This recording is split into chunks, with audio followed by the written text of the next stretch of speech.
Hey guys, thank you for tuning in to ChannelBK. My name is Brian, and welcome to an album review. This one is for Yellowcard's Paper Walls. So I clearly forgot one of the most important things here that I forgot to mention, because today is actually the 10th anniversary of Paper Walls' release as well. So I know, Brian, I don't care. Whatever. Let's just get back to the review then. Yellowcard is a famed pop punk and rock outfit originally based out of Jacksonville, Florida, and you can kind of base this on two different perspectives. This is technically their 6th album, but if you want to consider one for the kids, really their real start with Ryan Key and the rest of the band, this is their 4th album. So either way, deal with it. Fight me, why don't you? Yellowcard sort of started as a regular, typical sort of pop punk band back in the day, obviously One for the Kids being that album, and then after signing on to Capitol Records, they became a huge pop punk phenomenon with Ocean Avenue. Man, oh man, could you not get away from this goddamn album. Ocean Avenue, Breathing, Only One, Believe, it was everywhere. And it obviously jumped Yellowcard to this sort of big audience and critical success on this album. But then they sort of wanted to move into a more different direction on their next album, Lights and Sounds, which is sort of a loosely sort of anti-Los Angeles concept album, sort of the darkness and the bad things about Los Angeles. It also had sort of a more like alternative rock sound as well. And obviously around this time, the band was going through a lot of change-ups, a lot of people leaving, a lot of people getting kicked out, a lot of drama, especially lead guitarist Ben Harper actually getting kicked out of the band right before this album came out, being replaced by Ryan Mendez. So there was a lot going on, and obviously in years past, and including the time this album came out, Sean, for example, kind of went on to talk about how this album maybe went too far and how they maybe should have not gone too deep into it. And it's definitely an album that I've kind of grown to appreciate, but to be honest, 2 of the fucking best Yellowcard songs are on this album with Lights and Sounds and especially Rough Landing Holly. So the band was in sort of this really specific predicament at this point going into their next album because they got recording right away. And so it was a chance to see what this album was going to be about. Because obviously with a lot of the stuff going on in the band, sort of these ups and downs, and obviously probably relationships going on, this album sort of had a lot to live up to because of Lights and Sounds not being as successful as Ocean Avenue was. And actually in an interview before this album came out, Ryan, frontman himself, kind of had a really intriguing way of describing this album to the fans. Paper Walls is very much a record of hope and finding yourself again. It's after you've come through all of that, going to the height of it and picking yourself back up again. And by hitting rock bottom, I don't mean in record sales or fame or any of that shit. I mean personally, emotionally.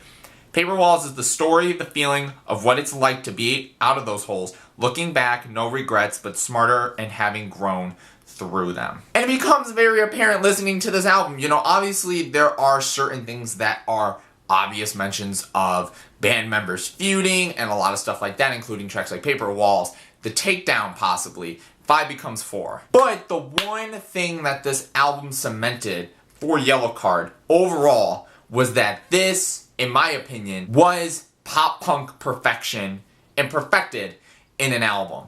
Over the course of 13 tracks, Yellowcard somehow figured out to make every song so innovative and interesting and captivating lyrically, musically. The band sounds fantastic. Any one of these songs could have went on the radio, and it just seems very clear that Ryan's writing was as sharp as ever, his vocals were as good as ever, LP on drums, Ryan on guitar, Sean on violin, Pete on bass. It almost seemed like this was the height of where they could go. And I hate saying this analogy all the damn time, but yes, it was Ocean Avenue with Lights and Sounds. And by that, I think that Lights and Sounds, with sort of the darker stuff and sort of the more experimental stuff they went with, kind of was very big on this album, but it had the punchiness and the poppiness of Ocean Avenue. And fuck, if there's not fantastic hooks all over this whole damn album. Oh, what am I fighting for? If I could, then I shrink the world tonight. Bring me back to life.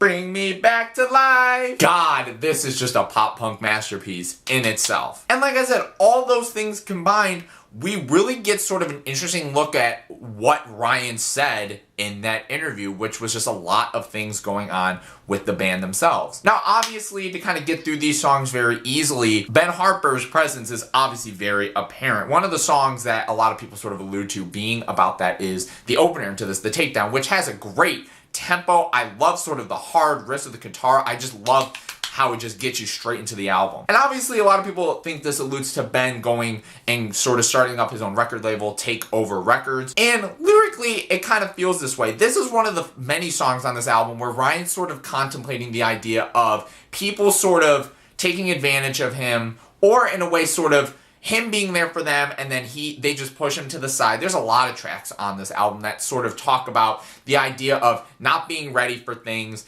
understanding that you can't be together, the idea of you constantly thinking about said person after the fact that all this stuff goes down, which becomes something like 5 Becomes 4, which again, the tempo on this is fantastic. I think musically, it's great. I think LP on drums especially are really fantastic on here. And another really quick thing too is, I'm going to probably say there's a bunch over this, Ryan Mendez showed up becoming a member of Yellowcard, because some of the riffs on here are also fucking fantastic. But this song in a nutshell is very apparent. 5 becoming 4, and Ben Harper leaving the band, and the band sort of losing a member. And like I alluded to, this track sort of is Ryan sort of talking about how he has endured a lot with Ben and through a lot of stuff, a lot of the fame and the success and just personal stuff. But clearly, as he left, it's him sort of contemplating whose fault was it, but then also, are you always thinking of me, you know, down the road, which is obviously clear in the hook of the song. Did you run away? Did you fall apart? Did you see yourself for what you are? Will you be looking for it anymore when 5 becomes 4? When you're all alone with a melody, do you close your eyes and think of me? Will you still hear me singing anymore when 5 becomes 4? And again, it just brings up the point that there was apparently a lot going on during those two albums that Ryan wanted to make very clear on Paper Walls. But to sort of get away from the band drama in a way, there's some fantastically put together songs. And again, the mixture of all the instruments on here are great. Something like Shadows and Regrets, which is an emotional song, which some people have thought is about Scott Shad, who is the former drummer of Inspection 12, who was good friends with Ryan Key, who died in a car crash. And it has this beautiful acoustic guitar that just builds and builds, but sort of that acousticness feels very prevalent throughout the whole thing. And again, just Ryan given these vivid imageries of going back home and having these vivid memories of his friendship.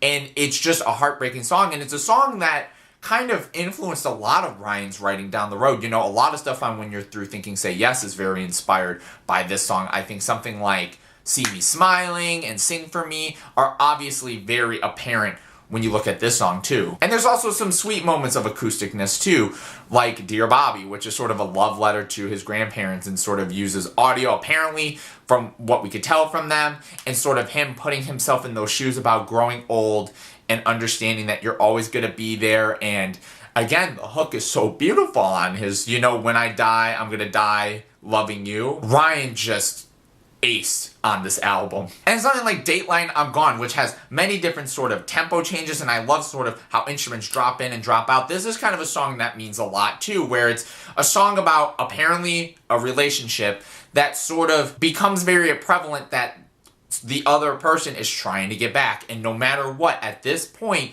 as much as this person's trying, I'm gone. And sort of that moment that you have that realization of what could have been, it's over and it's done with. And then a song like Fighting is kind of the same exact thing too, and this is obviously one of the more kind of upfront sounding pop punk tunes on the record as well. But then we get some kind of not like slower hard jams, like something like Keeper, and then following it up with Light Up the Sky, which was the main single from this album. It's just so uplifting, and again, it sort of is amalgamation of all these different ideas, because that's another thing too about this album, is it's not all upsetting. Like Ocean Avenue had a good mixture of a lot of different types of emotions. But yes, I think Lights and Sounds was something, I don't think cynical is the right word, but it definitely was the band trying to go for something that was much more particular and a lot more somber. And obviously down the road, like something like Lift a Sail was kind of another album that I thought was a little bit more in that vein, just a little bit. But again, like I think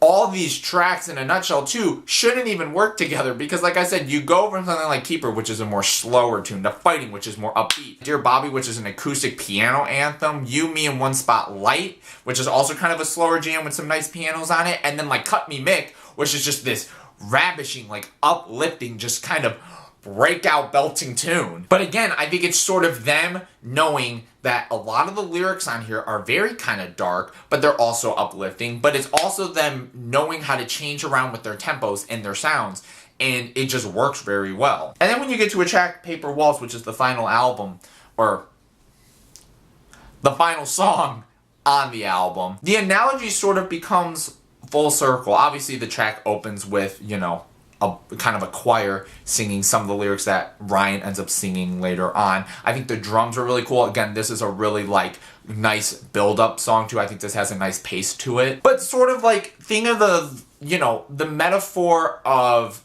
every band member in sort of this house, and all of them being sort of covered by these paper walls, and the tension and the drama, which obviously this song sort of brings it all back to the band sort of trying to figure out a lot and get through all this personal drama.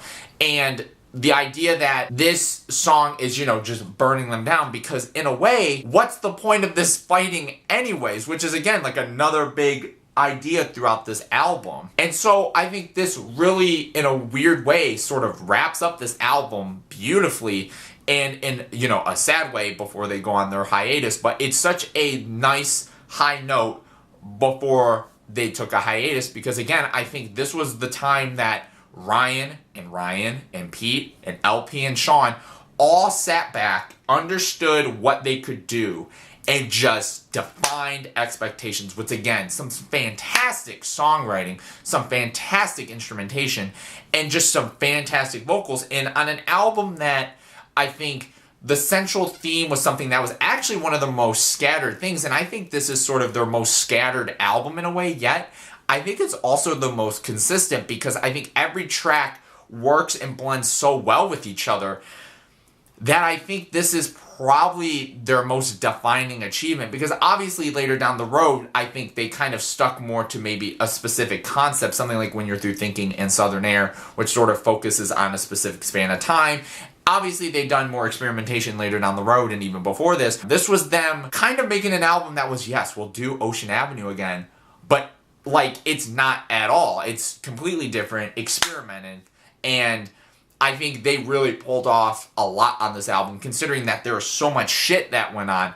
This album could be listened to at any point, because it's uplifting, it's upsetting, but it's, again, like Ryan said, it's looking back on that and knowing where you are now and overcoming it. And I think that is what's so fantastic about this album. And once again, I think Yellowcard cemented themselves in sort of the pop punk books with this album. But overall, I mean, I love Paper Walls very much. I could go on all day and say more about this album, but if you have more to say about this album, leave that in the comments below. I'd love to hear what you gotta say. Obviously, if you like this review, please like and please subscribe.